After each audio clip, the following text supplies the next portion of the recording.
I'm with Simon Holland, the director of the Garden Tomb here in Jerusalem. Now, Simon, what is the Garden Tomb? Well, the Garden Tomb really is a pilgrim site in Jerusalem that's been here since 1894, established by the British charity, the Garden Tomb Association. And its purpose really is to proclaim the gospel, to be a place of witness, worship, and prayer for the nations. And that's because this particular location is one of the possible sites where the death, burial, and resurrection of Jesus Christ could have happened, according to John 19:41. Near the place where Jesus was crucified, there was a garden. In the garden, there was a tomb. And that all works together here for us here at the Garden Tomb. Now, Israel is at war at the moment in Gaza. Has that affected the Garden Tomb? Yes, I mean, particularly when war broke out on October the 7th, we were here expecting a very large number of people to come on that day.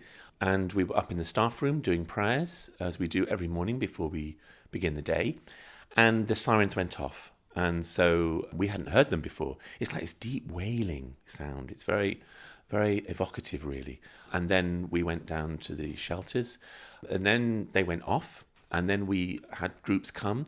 And then they kept going off and on during the day. So we had groups on the floor, people in the shelter holding on to each other in fear. And there was a deep, tense feeling there. And then suddenly somebody started singing, "Be still and know that I am God." And we found then that this shelter was not just our shelter, but God was our shelter. And I suppose we carried with that for a number of weeks while we worked with missiles coming over.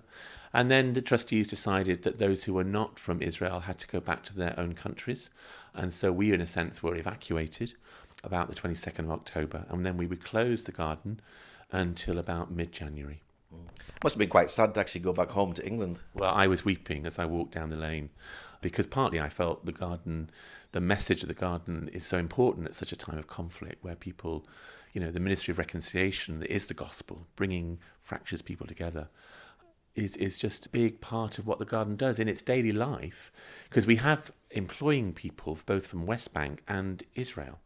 So we live out that message in Ephesians, that those who are rooted and established in the love of God will reveal the manifold wisdom of God, that we're part of the kingdom here of God. And though we come from different places, that's what we seek to root ourselves in and demonstrate to the world in how we live differently here. And that's quite a witness in itself for the Garden Tomb. And to shut the doors to that witness at this time was very, very difficult. Has it been difficult with having both Palestinians and Israelis working here, and the conflict itself, the argument, which side you're on? I'm on this side, I'm on that side. That's exactly right. It is about which side you're on. And, because we do have Palestinians here and we do have Israelis here, and we really celebrate that normally. But there were some difficult moments, obviously, with different attacks taking place. And because a lot of the people, they're in the pain of it. Because they've known people who were taken hostage. They've known people who have been killed in Gaza, Christians who've been killed in Gaza. And there's right and wrong on both sides, obviously, because the garden's position is to be neutral in the political stance and landscape of Israel, which isn't easy. But because we here are to proclaim the gospel, that's what we really have relied on. And we had a very moving service where I and my wife had listened to the group of Palestinians and Israelis, and then we all got together for a service. And that was a very powerful moment where people embraced one another in their hurt and their pain and brought it to the cross in a very specific way. And that was very healing. And it's almost as if something lifted from that point, really. And sort of a sense of unity in our belief in Jesus was stronger at that point. And it was very healing. So yes, it has been difficult, but that's what Christians do, I believe. They bring things into the light and speak the truth in love and wisdom. And that's part of a mark of being a Christian, I think. We don't hide these things and mutter in corners and gossip. No, we bring it out and we talk about these things and we listen to one another. It must have been very difficult as well, laying people off for a while as well. Yeah, we sadly have had to make some people redundant because, the numbers have reduced hugely. I mean, this month in March, we were expecting around 53,000 people to come. Now it's around 4,500. So that has a massive effect on the team, particularly who are employed here, because that then affects their families. If there's no income here, then we cannot pay people, and therefore that then means they can't look after their families.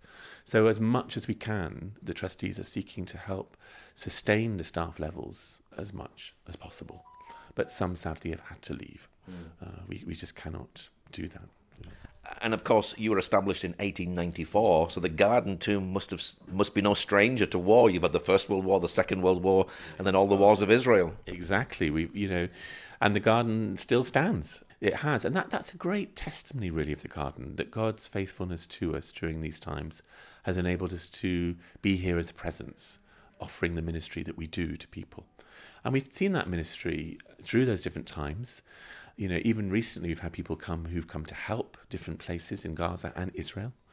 And some people have just come into the garden and all they wanted to do is sit and weep, to release some of the trauma they've been part of and some of the pain that they have felt. And so that's happened, as you say, in the garden for over 130 years. Because for me, in this place, we worship both a wounded Lord, but also a risen Lord. And Christ identifies with our woundedness and our brokenness. In being on the cross, that place of tension where he's reaching into the brokenness of the world with nothing but love and seeking to redeem it and to bring it to new life, which resurrection affirms. So it's a place where people can come and find that God actually meets them at their deepest point of need, to drive out some of their fears, heal the wounds that they've seen, and fill them with the peace of the risen Christ, just as Jesus said to his disciples in the upper room, "Peace be with you." Did you begin to realize how this would actually affect the Garden Tomb when what happened on October the 7th? I think as soon as we knew that Israel were at war with Hamas, that would have a major effect on pilgrims coming to the land, yes. It would have a major effect on the people working here. And that was the deep sadness that I personally carried around myself as director, having been here as deputy director during COVID and seen the effect of that again as well.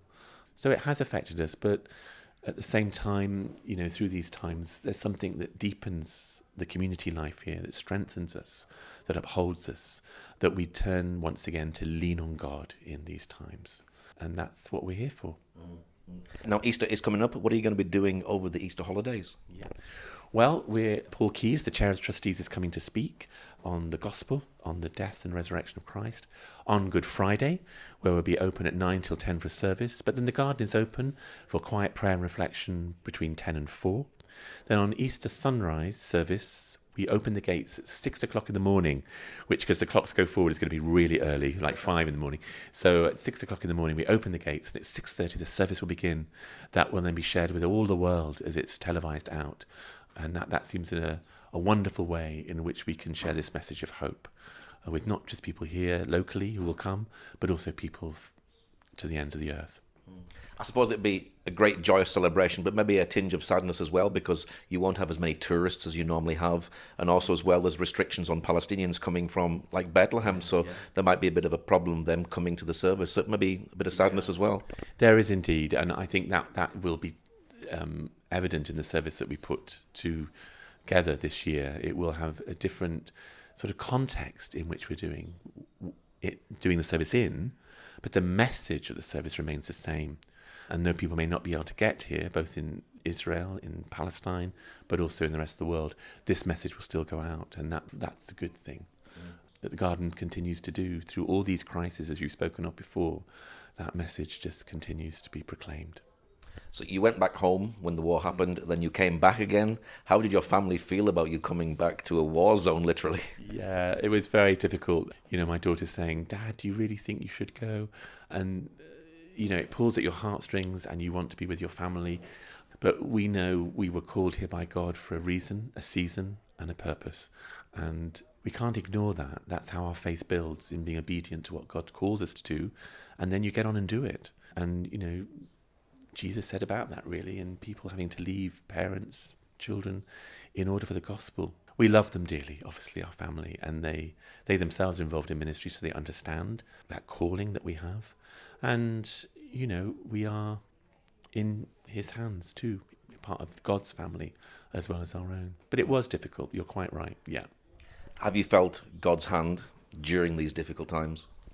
Yeah, I think in even coming back, there was a great peace about coming back. And yeah, just seeing what's happened to people who've come in to the garden. God has touched their lives with different people seeking to help in the land at this time. It's just been good to minister with people like that, who in their own generosity of heart have come, but also need to receive. And it so reminds me of the ministry of Jesus, where he swings into God and he swings out to the world. And so people come into the garden and meet God in a fresh way, in this beautiful place of peace, tranquility, but also challenge.